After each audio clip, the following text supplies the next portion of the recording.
Hey guys, welcome back to my channel. So today's video is going to be the first in a new series I'm going to start doing called Purchase or Pass. And in this series, I'm going to talk about really hyped products, and I'm going to break down some of the ingredients. I'm going to talk about the performance of the product, the price, and if I would purchase it again, because obviously I've already purchased it, or if I would pass. Today's product is going to be the Tatcha Luminous Dewy Skin Mist. I have seen this kind of all over YouTube right now. I originally saw this on Jaclyn Hill, then I saw this on Kathleen Lights, and I've seen it on a bunch of other girls too. So I was really curious. Did look up the ingredients on there and I wasn't overly impressed, but sometimes science be damned and a product just works despite what it says it should do anyway.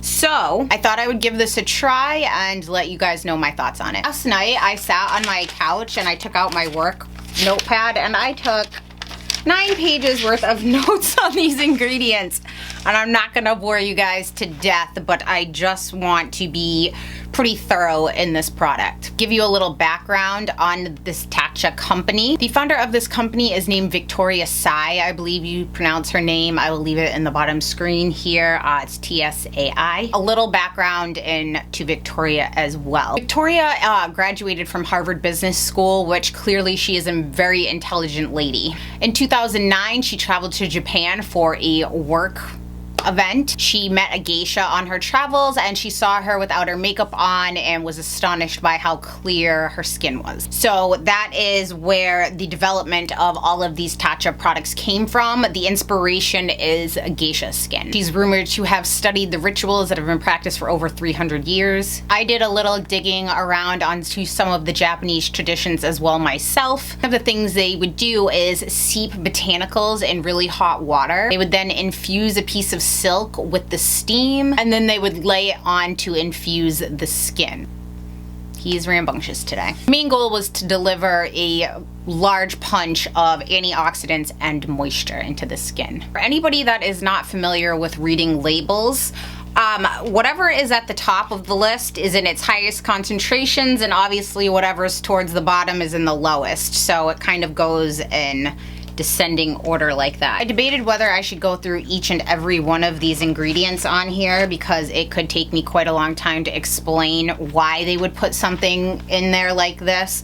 But I'm basically going to give you a basic rundown, and I'm also going to tell you some of the ingredients that cause concern for me. There have sometimes been like a lot of rumors about products that are supposed to be miracle workers for the skin, but there is no scientific proof to that, one of which being algae. That is one of the main ingredients in here, part of their, I'm not even gonna butcher the name, I'll put it right here, their complex that is unique to their products. Algae is used in a lot of medicines and such, but using it topically, it's a water binding ingredient, and it also has antioxidants, but it's not going to be any miracle worker for changing wrinkles or anything like that. It's never been proved to do any of those things. It's just kind of one of those buzzwords for this line, I find. It does have an impressive amount of antioxidant ingredients in here. Second ingredient in here is glycerin, which is great for skin. It's actually something commonly used in wound healing. It's a skin identical ingredient, meaning it's very close to what our own body produces.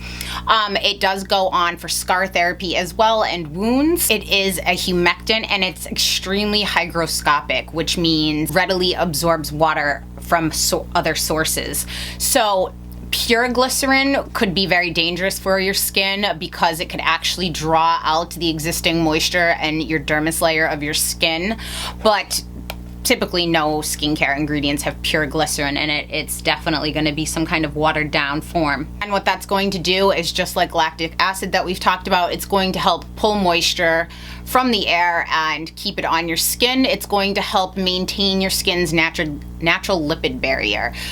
So it also will kind of draw some moisture up from the internal layers of your skin. Our next ingredient is squalene, which says it's an olive origin. Now this can come from plants or animals. This one obviously comes from plants. This is another skin identical ingredient. It is very close to the sebum that we produce in our own skin. It is an antioxidant and it has been proven to have immune stimulating properties. Also an emollient. Now an emollient is a wax, kind of like a wax-like substance that's going to help keep a barrier on your skin to prevent water loss. It also has softening and soothing effects on the skin. I'll tell you, the thing that I had the hardest time with in all of chemistry is pronouncing some of the names because it's like a tongue twister. So this next one I'm going to put right down here so I don't completely butcher it. I feel like it's supercalifragilisticexpialidocious kind of stuff when they're super long. This next ingredient right here is a silicone derivative. It's actually the most common form of silicone. The unique liquid properties of silicone are going to provide a lot of slip to the skin. It imparts emolliency, and it also holds up well when exposed to water. Also a water binding agent. Propanediol, I believe is how you pronounce it. It's a glycol that functions as a solvent. Basically what that's doing is it's enhancing penetration of other ingredients it's with. Triethylhexanoin. Again, I'll leave the word right down here. I'm gonna butcher it. This is a triglyceride. It's a fatty acid and it's actually really close to what exists in nature as well. So this is going to help give skin a smooth looking appearance. It's a skin conditioner. Now we go down to this camellia, this japonica seed oil. This is an Asian derived plant, very strong antioxidant. It's been known to have anti-inflammatory properties, and it also can help skin collagen production. The next ingredient down is another water binding agent. It's a rice extract, but the real name of it's on there. Then we come down to the algae extract. I just talked about algae can be a great antioxidant and a great water binding agent, but it hasn't ever been scientifically proven to do anything on wrinkles or anything else like that. Again, if you ingest it, it's been used in medicines, but using it topically, I mean, it's not a miracle worker by any means. Typically, when you find that used in any kind of cosmetics, it's a thickening agent. We have some silk proteins next here that again are water binding agents. Those are all gonna help with moisture, obviously. Now this one right here, basically it's a scientific name of a licorice root extract. This is a great ingredient for very potent antioxidant as well as an anti-inflammatory. This next one, this rice oil, basically. It's an emollient, but there is no scientific research that it has any benefits for the skin. Here is my first ingredient that causes me concern. It also makes this product not vegan if you are curious about that. Royal jelly extract. I believe that's what's making this the milky white color that it is. This is a substance that's secreted by worker bees. It's been shown to have some immune modulating benefits. However, claims that it's an anti-wrinkle fighter or it can heal acne, those are all anecdotal. There is no proof or science behind it. The chemical breakdown is mostly water, followed by proteins, sugar, a tiny amount of fats, and trace amounts of vitamins. Can function as a water binding agent. Topical use of this bee-produced substance can cause a lot of skin irritation for those with sensitive skin, namely contact dermatitis, which is a rash basically. A lot of people mix up contact dermatitis with breaking out. It actually takes your skin quite a long time to, or a decent amount of time, to produce a pimple when you use a product. Excuse me. Now, if you've put something on your skin and you wake up the next day and you have irritation, that typically is contact dermatitis. It's not pimples in the traditional sense of what acne is. And it is a highly unstable ingredient, and ideally for most other products it should be refrigerated to prolong its shelf life. So that means in this product, since it's in a pump like this, it's not going to get a lot of air in there obviously, but exposure to light, and since this is a glass bottle, it's going to break down rapidly. You want to store this if you have it out of light. A drawer would be a good place, or in a cabinet. The next ingredient I have issue with is the thyme extract. It can have potent antioxidant properties, but its fragrant component can also cause a lot of irritation to those with sensitive skin. Definitely should not ever be one of the really high up listed ingredients on here, but at a very, very small amount and mixed with other ingredients, it can be a beneficial antioxidant. It's right in the middle of this list. Those with sensitive skin, this could cause a lot of irritation for you. Now, Tridethic 12. This should never be used on broken skin. Without getting too scientific about it, the low molecular weight of this makes it very easy for your skin to absorb into your skin. This is actually a surfactant. Again, guys, I can get into a bunch of what a lot of these things mean, but that's what this ingredient is used as. It is a very controversial ingredient used topically on the skin. If you want to look up, I'll leave an article down below. Typically the ones with that higher number after it, like you see 12, that's the weight of it.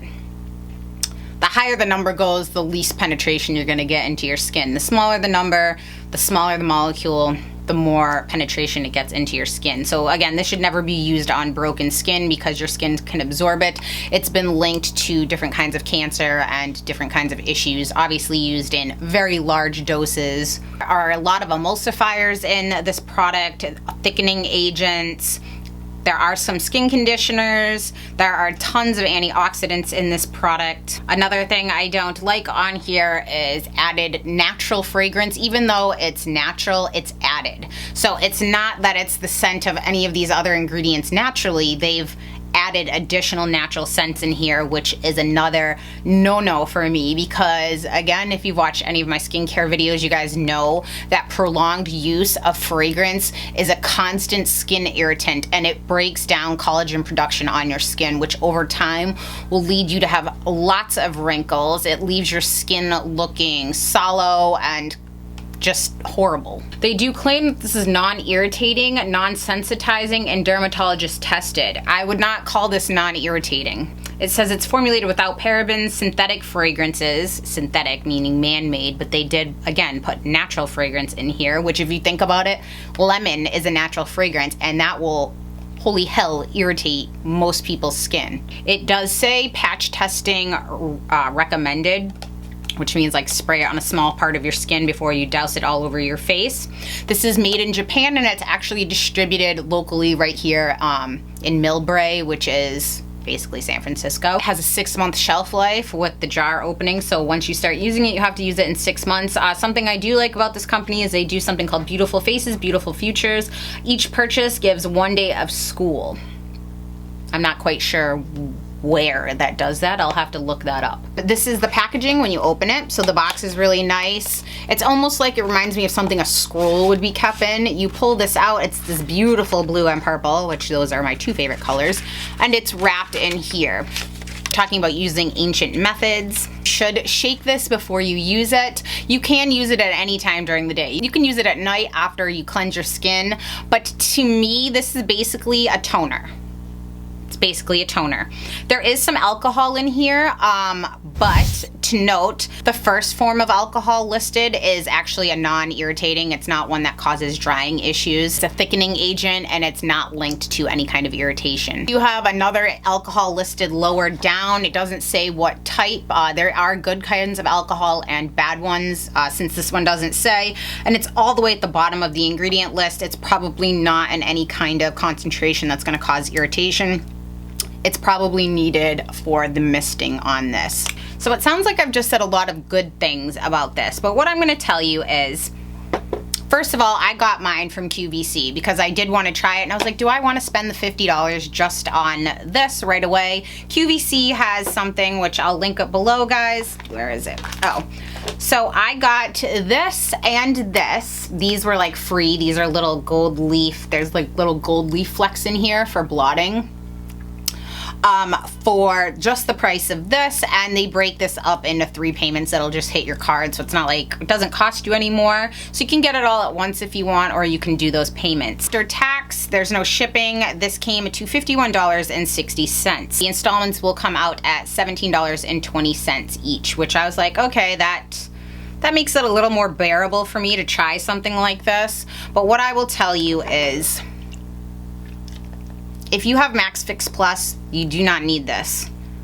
I mean, it's a beautiful bottle. I do not like the smell of this at all. It is very fragrant. And again, it would be different if it was natural, but knowing that they added the fragrance in rubs me the wrong way. I don't like any kind of stuff like that in skincare. Just quickly, if you break down the MAC Prep and Prime, there is actually no alcohol of any kind in this.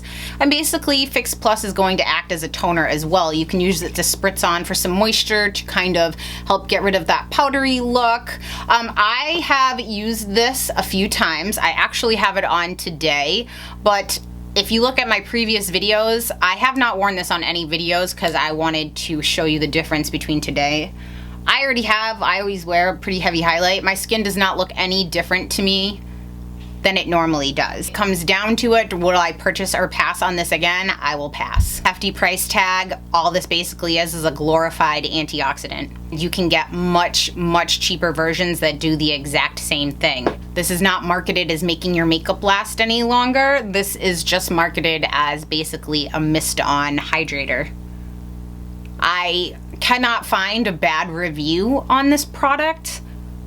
So I might be like that man alone on the outside ledge. I don't want to just say I like it because everybody else likes it. I would never spend this amount of money on it again. I really like my MAC Fix Plus, but even this, you can mist on just a toner. That's what these are. The thing that makes the MAC so unique is they have an awesome mister on here. How fine that mist is, that's basically what you're paying for in this, in my mind. Otherwise, you can spray on any kind of toner you have and save yourself the money of some of these. I mean, some of these are insane. Like, this is insane price. I did see that this is now available on the Sephora site.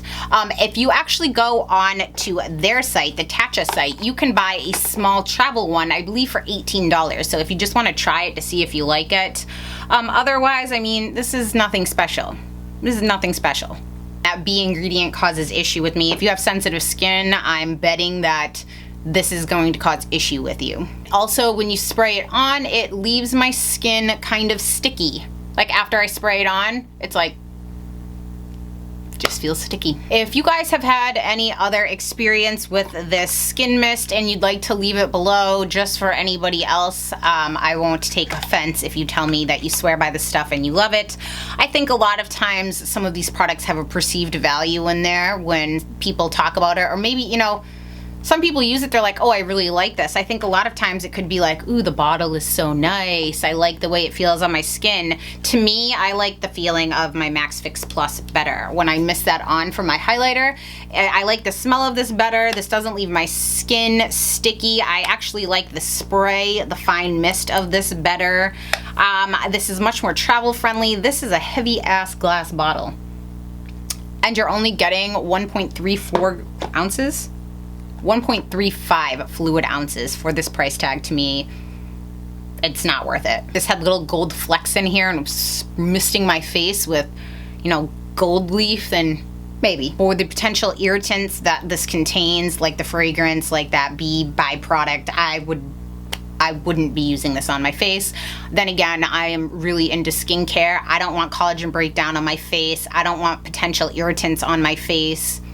I'm not saying I always put like the purest makeup and everything otherwise on, but if you're gonna market something to me as a skincare product, to me it better have the ingredients that can back it up.